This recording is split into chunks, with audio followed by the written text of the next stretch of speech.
Well, obviously, it's not the picture that any of us wanted, point blank. It makes the world more dangerous. But it really underscores that the agreement that we had back in 2015, 2016, that agreement was the strongest nuclear agreement on the planet. It absolutely allowed us to see anything they were doing, any program, to have challenges, inspections, put back the sanctions. There were so many options, and ultimately even to bomb them.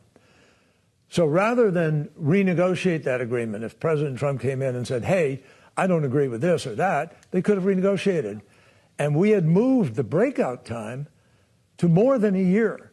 So you had this whole year where if we suspected, oh, they're doing something, we don't like it. And by the way, we didn't do trust but verify. We did don't trust but verify, which is why we had the most exhaustive inspection scheme you could possibly have. And every intelligence entity, China, Russia, Germany, France, Britain, the United States, our own intelligence said, we will know what they're doing. They can't break out. There is not a risk. But is it realistic for, President Trump now to demand limits on Iran's ballistic missile program and support for proxies, or is it wishful thinking? Well, it's legitimate to be concerned about the missile program and to decide we want to make that part of a negotiating process. But our decision under President Obama decided, look, if we make the missiles and Hezbollah and Houthi, all those issues are on the table, we're never going to get to the nuclear because one will become the pawn and trade to the other, and there wasn't any room for trade. So we pursued the nuclear precisely to take the nuclear potential weapon off the table completely. And then we did agree with them. We said, then we go to the missiles, we go to these other issues. I think for some of the demands of the president are just unfulfillable. They can't do it and they won't do it for various reasons. And what's happened is a war that had been certainly postponed and probably avoided, most likely, was made inevitable almost when the president pulled out. And we are where we are. So what do you think happens now? And should the Iranians, can the Iranians actually trust the Trump administration, given they've been bombed twice since the negotiations started? Well, again, I don't think either side is going to do something based on trust. There is no trust. It's not going to be there. You can't take the time to build it. You've got to make decisions now to deal with this crisis. The Straits of Hormuz need to be open, completely open. And by the way, it may surprise you, but I think that the decision to sort of blockade the ports and have an impact on them is probably a smart decision. At least certainly it's one of the options that would be viable. But not unless you are prepared to have a compromise of some kind on the far ends that both sides are demanding. Iran cannot have a nuclear weapon, which we had proven was our principal concern. There's a way to take that off the table. There's a way to deal with the Straits of Hormuz now. And both sides can say we made our point. And I think that's the critical thing. You will only resolve this through a negotiation. They're not going to surrender. We're obviously not about to. There's no need for us to because we have accomplished certain things.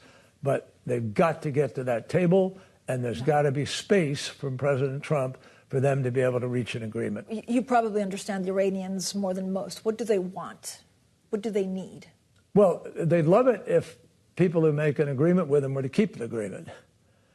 And that's part of their fear here, that there is no trust. So you're going to have to build an agreement where there are transparency and accountability components for both sides, and which meet basic needs of both sides. Obviously, nobody that I know thinks that you ought to leave the control of the Straits of Hormuz in their hands. That's not going to happen, and it shouldn't happen. By the same token, we have a concern about nuclear material, about what their program is going to be going forward. There's got to be transparency and accountability for that is sufficient to give us, our friends, Israel, others in the region. I mean, UAE, Saudi Arabia, Kuwait, all of these countries do not want to be threatened by Iran in any way whatsoever. So there's a big picture here. I think that's going to take longer. I think you can have an initial understanding of how you make the ceasefire permanent or as long-lasting as possible, and you also build out the fundamentals of the agreement over a period of time. We negotiated. I mean, I was involved in the negotiations on Iran for 4 years direct. Right. 2 as chairman of the Foreign Relations Committee and 2.5 or so as Secretary of State. And I can tell you, the conversations that we had towards the end were very different from the conversations we had 2 years earlier, but you have to get there. We don't have 4 years. So how long do you think? Is this a matter of months, the first phase? And the initial decisions right now have to come very, very quickly. I mean, if you have ultimatums hanging out there and the ceasefire is actually limited and so forth, you really need to get to a place where you give yourself the space to get into these other issues. Are we underestimating, Secretary, how long this energy shock will last, even if the tensions go down in Hormuz? Well, the energy shock goes well beyond the next weeks. Let's say that they came to some kind of an agreement.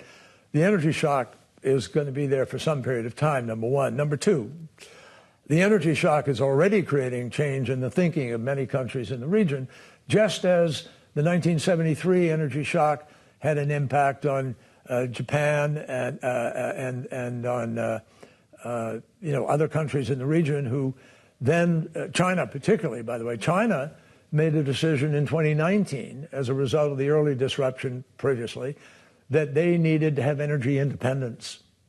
And Japan made the same decision about it. France made a similar decision with respect to their nuclear program.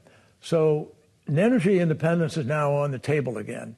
And there's nothing like a rise in prices and a reduction in availability to drive people to say, we can't have our economy subject to this kind of capture, and you'll have a change. Yeah, and you've said, Secretary, you said that this proves that we need nuclear and renewables more than ever. But that takes years. So what can governments do today? It takes years, but it's something that would make an enormous difference right now for decisions that are being made by hyperscalers as they look at what the prospects are for the energy and the power they need in order to do data centers for AI and other things. There's just a massive growth already in energy demand in the United States, 50% up in last year's for utilities. And we have about 2,600 gigawatts of power that's just sitting there waiting for approval to be able to have interconnection. So we're stepping in the way of our own ability to meet our demand. There's a huge amount that can be done. We see that the administration, I think appropriately, put $170+ million into geothermal the other day. I think it's really great to see us have, let's get as many different energy sources burning at pushing at the same time to be able to provide for this rise of demand. And we could see a 50% rise in our demand by 2030. I mean, this is really raging. And utilities are rushing to try to catch up. Others are. But prices are going down. Technology is growing. Technology is coming online. And look at the leadership that a country like UAE has offered. They're building out 19 gigawatts of storage, even though they are an oil and gas producing country. Mm-hmm. And they are hooked up now to their 4 nuclear reactors that they've just brought online. And they have a massive solar field that they use because they intend to be able to provide firm energy right now so people have energy security given by renewables and alternative energy. So are you hopeful that if there's one good thing that comes out of this energy crisis, is maybe it accelerates the movement? You think that? Absolutely. I think there are already countries sitting around and saying, what the hell are we doing just tying ourselves to fights that aren't our fights, that we don't want to be part of, and that deprive us of the energy that we need? And you're going to see those kinds of decisions play out in some surprising places where they've been dependent on oil from Russia or from elsewhere. I think leaders are going to say, we don't want to get caught up in this morass in the future. So what are our alternatives to be able to build out our energy? And in many places, they're beginning from nothing. I mean, in Africa, there are massive numbers of people who have no electricity. So they'll build out what they can with solar, renewable, wind, some gas projects, and maybe even one of the geothermal or other technologies that are developing very, very rapidly.